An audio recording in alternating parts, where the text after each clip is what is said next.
I recently installed a headliner shelf from White Top Adventures. My overall thought is it's great. What I like about it is the curtains. That's what sold me on it. So within seconds, I can be here at the track. I need to change. I don't want to, embarrass anybody. So I just grab the curtain. I'll show you how this works in real time and swing it over. Now I can sit here and change clothes, and any passerbys, don't get to see the unmentionables. So that works great.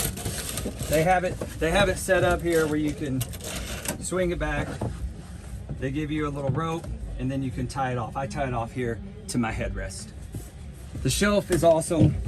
It comes with a little carpeted area up here, and I keep all my sleeping bags and stuff up there. There's 4 brackets here, in here. They installed in maybe 20 minutes. Once you put a driver here, then a nut and bolt up top.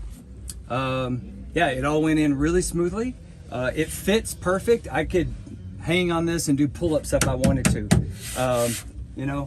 The only thing is it's kind of dark, and I've hit my head on it a few times. But other than that, I can definitely recommend it.